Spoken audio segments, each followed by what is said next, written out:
Students, आज हम लोग सेल के तीन मेन ऑर्गेनेल्स के बारे में पढ़ने जा रहे हैं। जो बाकी के ऑर्गेनेल्स हैं उनकी लेटर वीडियो आती रहेगी। पहले हमारे पास आज तीन ऑर्गेनेल्स जो हैं उनमें से माइटोकॉन्ड्रिया, दूसरा है एंडोप्लाज्मिक रेटिक्यूलम और तीसरा है वैक्यूल्स। हम डिटेल में जाकर इनका पढ़ेंगे लेकिन एक्सटेंडेड नहीं पढ़ेंगे, जितना एग्जामिनर ने मांगा है उतना ही पढ़ेंगे। तो हमारे पास अगर माइटोकॉन्ड्रिया की बात करें तो माइटोकॉन्ड्रिया का ये जो आउटर पार्ट है, ये जो आउटर पार्ट है, पूरा मेम्ब्रेन जो है इसका नाम होता है आउटर मेम्ब्रेन। जो आउटर पार्ट है उसका नाम है आउटर मेम्ब्रेन। जो इनर पार्ट है उसका नाम होता है इनर मेम्ब्रेन। ये जो इनर पार्ट है इसका नाम होता है इनर मेम्ब्रेन।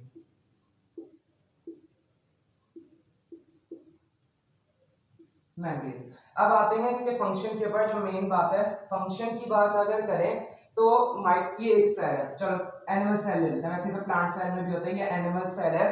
राइबोसोम्स है इसके अंदर एंडोप्लाज्मिक रेटिक्यूलम है, इसके अंदर हमारे पास वैक्यूल्स हैं। लेकिन इस सेल को अब सेल डिवीजन करनी है, इससे दूसरे और सेल्स में डिवाइड होना है, इसको एनर्जी चाहिए, इसको अपने दूसरे राइबोसोम्स को चाहिए प्रोटीन सिंथेसिस करने के लिए एनर्जी चाहिए। तो वो एनर्जी कहां से आएगी? माइटोकॉन्ड्रिया देगा। पढ़ेंगे कि कैसे देता है एनर्जी, लेकिन पहले क्यों चाहिए एनर्जी। अगर ये हमारे पास एक सपोज करो पेरिसेड मेसोफिल सेल्स है, इसको अब फोटोसिंथेसिस करना है, ये वैक्यूल है, ये हमारे पास न्यूक्लियस है, यहाँ पे ये माइटोकॉन्ड्रिया है, यहाँ पे क्लोरोप्लास्ट है। अब इनको फोटोसिंथेसिस करना है, इनको एनर्जी चाहिए। कौन एनर्जी देगा? ये माइटोकॉन्ड्रियाज। तो एनर्जी समझ आ गई क्यों चाहिए सेल को। अब दूसरा आता है फंक्शंस। फंक्शन ये है, पहले लिख लेते हैं डेफिनेशन और फिर पढ़ेंगे कि क्यों, क्या डेफिनेशन का मतलब है। It is involve in the aerobic breakdown of glucose to release energy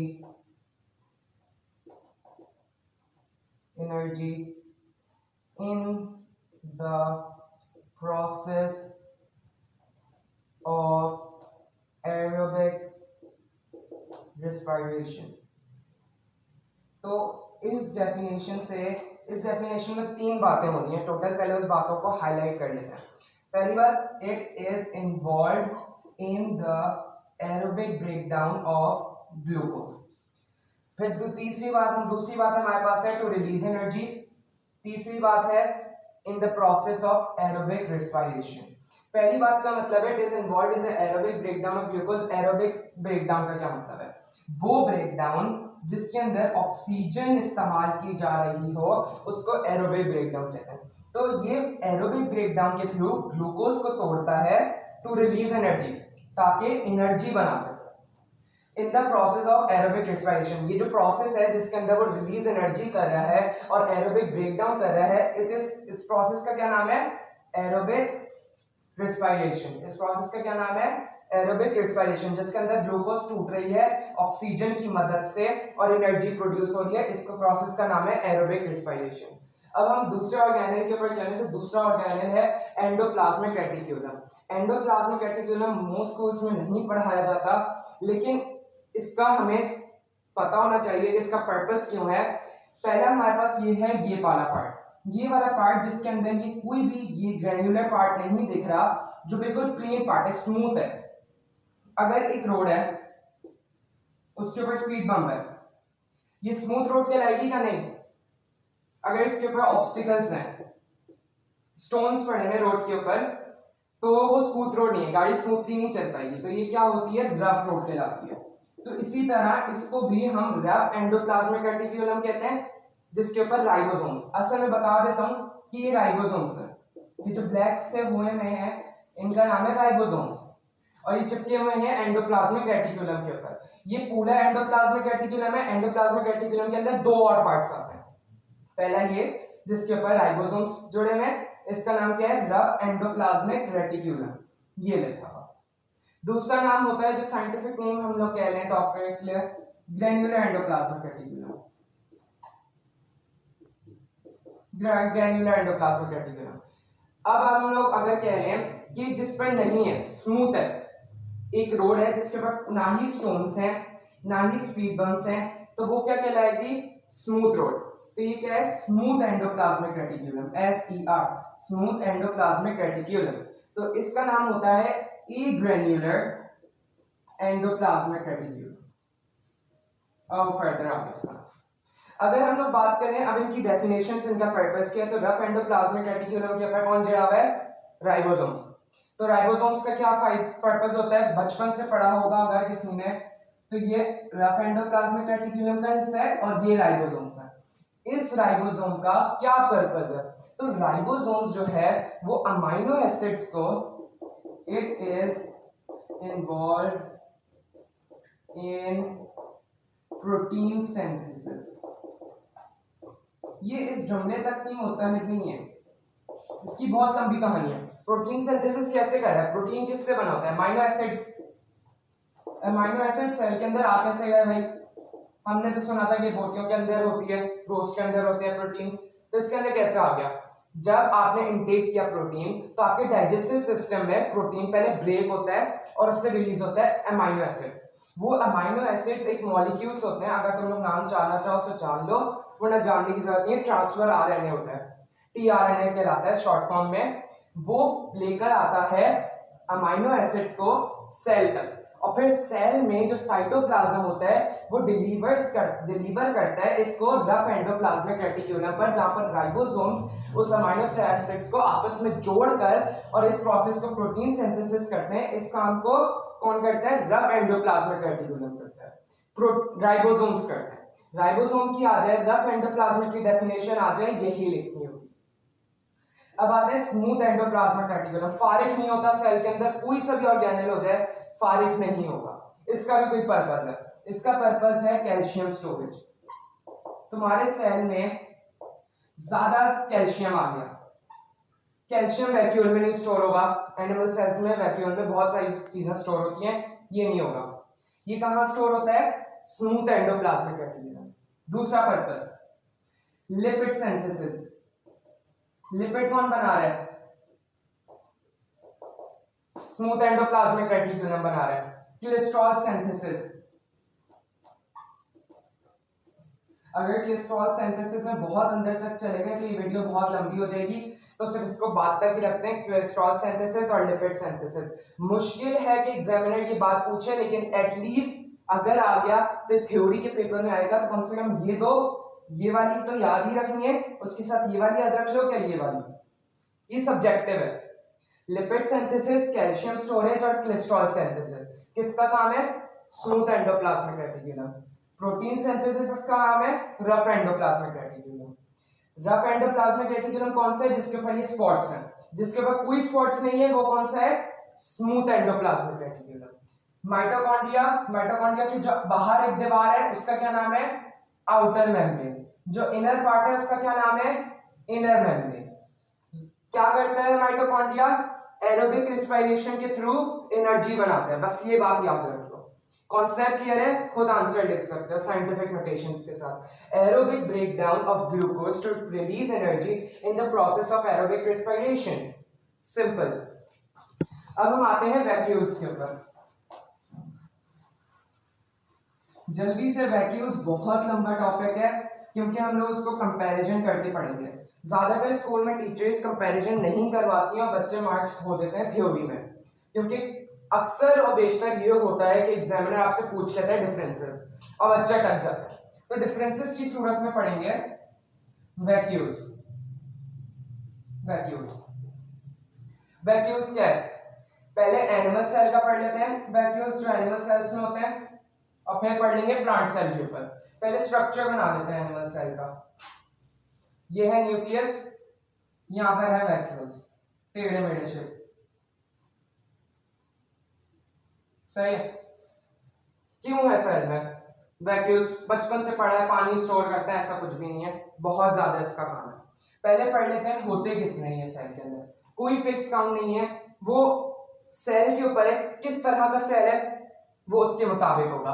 100 भी हो सकते हैं, 10 भी हो सकते हैं, 20 भी हो सकते हैं, 30 भी हो सकते हैं, 31 भी हो सकते हैं, वो डिपेंड करते हैं किस तरह का सेल है, उस सेल को क्या क्या चाहिए, वो सेल के ऊपर है। तो हम लोग लिख लेते हैं न्यूमेरस स्मॉल साइज वैक्यूल्स। दोनों दो बात कवर हुई है इसके अंदर।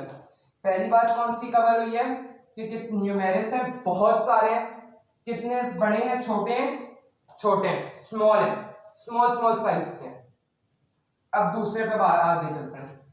अब आ जाते हैं, ये बात याद रख लो, ये दिमाग में बिठा लो, ये एमसीक्यूज में भी आ सकता है कि सेल प्लांट सेल के क्या एनिमल सेल के किसके टेम्परेरी एग्जिस्टेड होते हैं। तो ये याद रखना, टेम्परेरी जो एग्जिस्टेड करते हैं वो होते हैं एनिमल सेल के।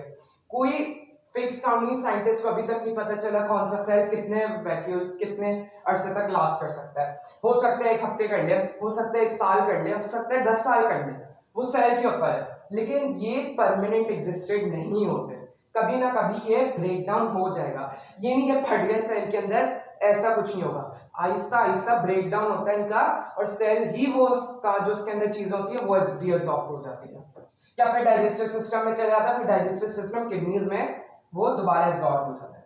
तो क्या होता है, टेम्परेरी एग्जिस्टेड लिख लो, टेम्परेरी एग्जिस्टेड। अब तीसरी बात, सबसे इंपॉर्टेंट बात, it stores the metabolic waste. Metabolic waste सुनकर ही बच्चों का दिमाग घूम जाता है, उनको पता ही नहीं चलता मेटाबॉलिक वेस्ट में, वो खुद से बातें जोड़ देते हैं। मेटाबॉलिक वेस्ट में पानी आ जाता है, वाटर आ जाएगा, वाटर होता है excess salts,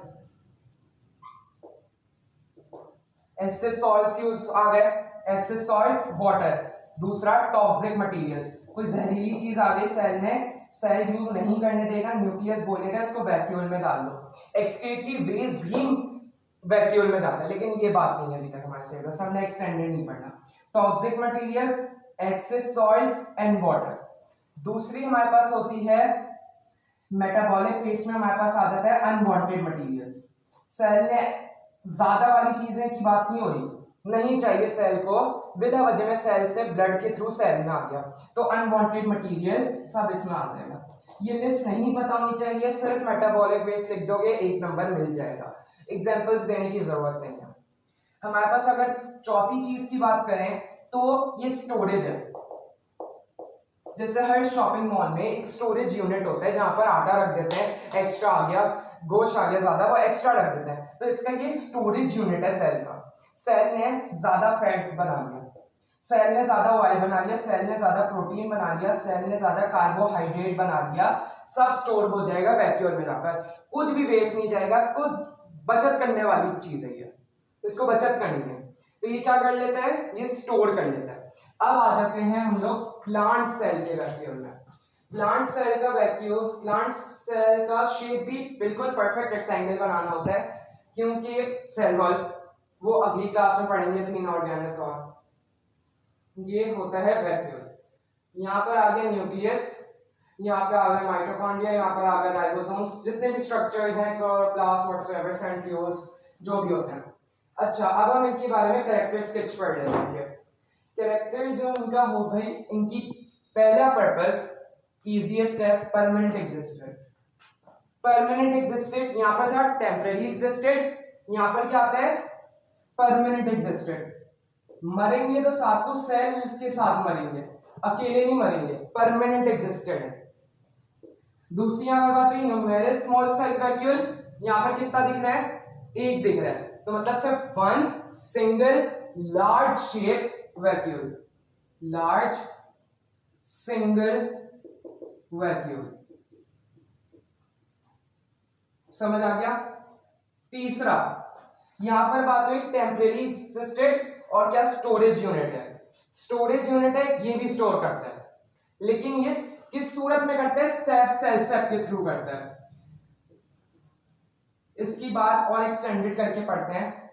due to high amount of sap it is known as sap vacuole. क्या मतलब है इस बात का, सेप क्या है, पहले तो वैसे 6 क्लास में आपको पता होना चाहिए कि अगर आप 9 में 10 में 11 में आपको पता होना चाहिए सेल सेप क्या है। लेकिन अगर नहीं पता तो सेप क्या होता है, यहाँ पे हमने अलग अलग नाम पढ़े थे मेटाबॉलिक वेस्ट स्टोरेज में 7, जिसमें वाटर हो वो सेप कहलाता है, जिसमें प्रोटीन हो आगे जो भी हम, जिसमें कार्बोहाइड्रेट्स हो, जिसके अंदर लिपिड्स हो, जिसके अंदर सॉल्ट्स हो, जो भी एक साथ आ जाए उसको सेप कहेंगे। वाटरी लिक्विड होता है ये।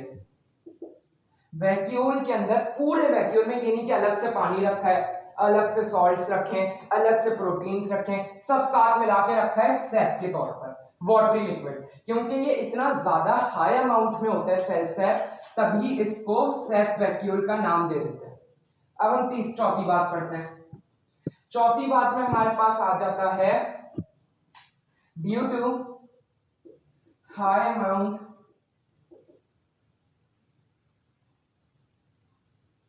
of sap, it applies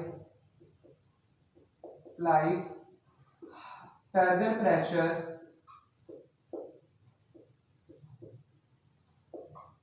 to maintain the turgidity of the cell. देखो सबसे बड़ा अगर ऑर्गेनल सेल में क्या दिख रहा है, वैक्यूल। वैक्यूल पतला हो गया, वैक्यूल छोटा हो गया, सेल को साथ लेकर छोटा होगा। क्यों? क्योंकि यही टर्जिडिटी देता है। इसके अंदर इतना लिक्विड भर जाए क्या वॉल्स पर पुश करेगा, जिसकी वजह से सेल अपना शेप रख पाएगा। तो सेल की टर्जिडिटी, अगर हम पौधों को पानी ना दें तो मुरझा जाते हैं, बेंड हो जाते हैं, विल्ट हो जाते हैं। क्यों? क्योंकि टर्बुलेंट प्रेशर नहीं होता। वैक्यूम में वाटर की कमी हो जाती है, सेल सेप कम हो जाता है, प्रेशर लगना खत्म हो जाता है और सेप वैक्यूम सिकुड़ जाता है, जिसकी वजह से क्या होता है, टर्जिडिटी बिल्ट हो जाते हैं, टेढ़े मेढ़े जो आप लोग पत्ते बोलते हैं। बस ये सिंपल 3 ऑर्गेनल्स थे। उम्मीद है आप सबको समझ आया होगा। शुक्रिया।